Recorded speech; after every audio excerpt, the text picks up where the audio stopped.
بسم الله الرحمن الرحیم. نن ورځ 22 ستمبر مولانا مودودي رحمه الله یوم وفات ده. په دې ورځ باندې به مختصر د مولانا مودودي رحمه الله بارکه چې عظیم مفکر او مجدد مولانا مودودي رحمه الله مبارک کو ډیر زیات کتابونه لیکل شوي دي مختلف انګلز باندې څه د تحقیق په باره کې او څه د هغه د چې کوم علمي خدماتو نو د هغې په باره کې او مختلف پی ایچ ډي سکالرانو په هغې باندې لیکل کړي دي. نو موږ دومره په تحقیق کې نه ځو، خو مختصرا مولانا مودودي رحمه الله مبارک کې به دا ووایو چې مولانا مودودي رحمه الله هغه په اورنګ آباد کې 25 ستمبر 1903 کې پیدا شوی او د هغه وفات چې و نو هغه په 22 ستمبر 1989 کې شوی، یعنی 1979. او د هغه وفات چې و نو دا په امریکا نیویارک ښار کې شوی.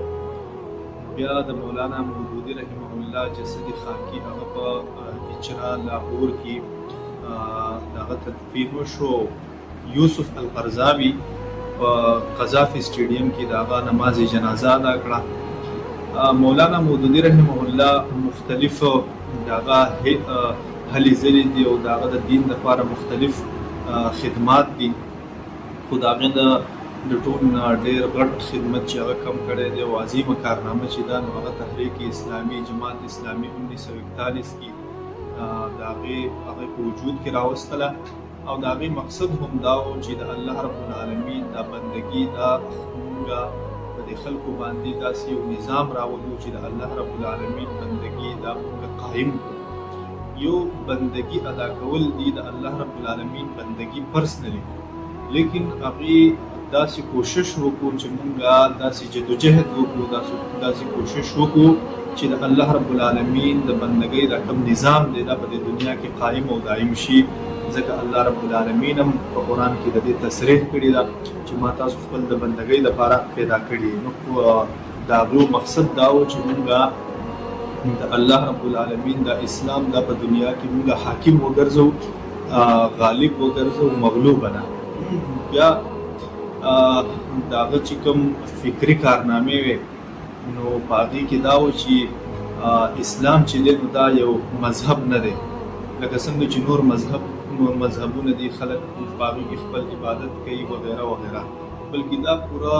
نظام زندگی دا د انسان چې څومره زندگی دا نو د هغې نظام په دې کې پروت دی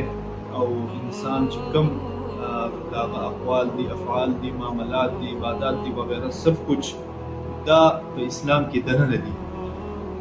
بیا مولانا مودودي رحمه الله مختلف چې کوم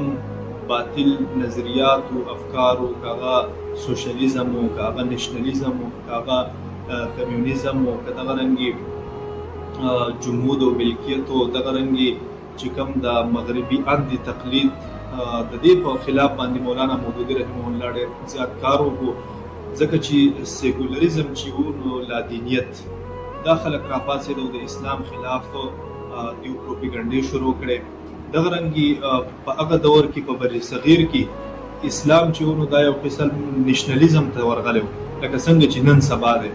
نو دا په یو خاص فرقو پورې خاص کړی و، د هر چا به ځان له خپل طریقه کارو په اسلام کې. مولانا مودودي رحمه الله هغه راولګېدو او وایي چې یاره اسلام چې دی نو دا موږ ټول یو امت یو، چا چې اسلام قبول کو دا به حیثیت امت دا ټول یو امت حسابولی کېږي او د دې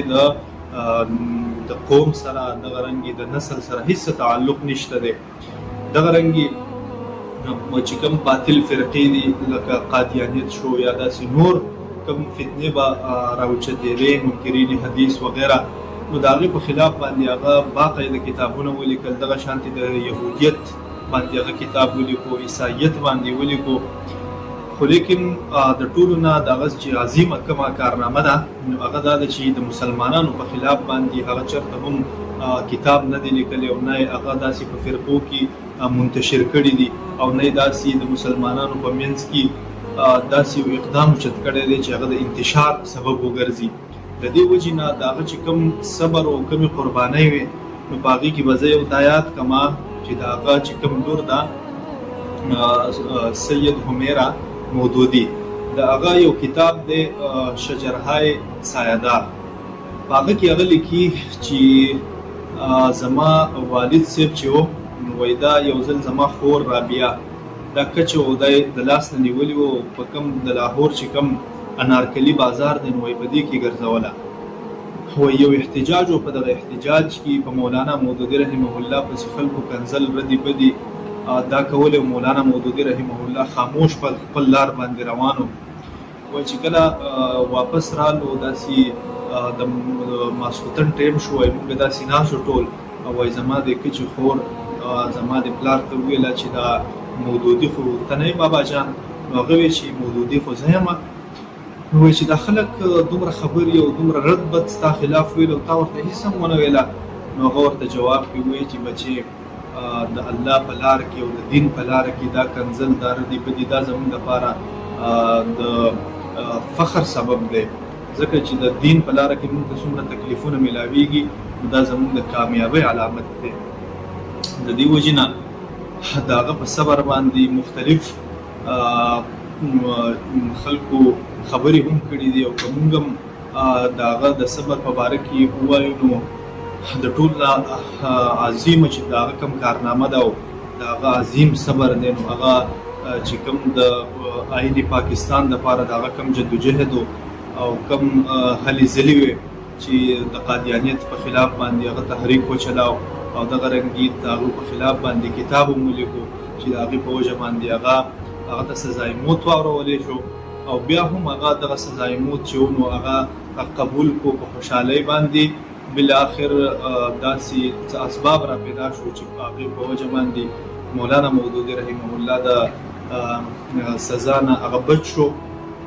نو مولانا مودودي رحمه الله چې کوم جدوجهد دی او د هغه چې کومه زندګي ده نو هغه موږ ته دا شعور راکوي چې اسلام چې دی نو دا به مغلوبه نه وي دا به غالب وي. دغه رنګې چې کوم صوفیت دی او کوم انفرادي عبادتونه دي وغیره د دې په ځای باندې موږ له پکار دی چې موږ اجتماعي جدوجهد وکړو کوشش وکړو اسلام غالب کو او کفر مغلوب کو د هغو چې کوم اعتراضات دي نو د هغې مدلل جوابات ورکړو. اسلام موږ چې دی نو دا په انټرنیشنل سطح باندې یو مثالي دین او یو مثالي مذهب وګرځو. دا د مولانا مودودي رحمه الله په باره کې یو څو مختصر خبرې وې چې ما ستاسو مخې ته وکړې.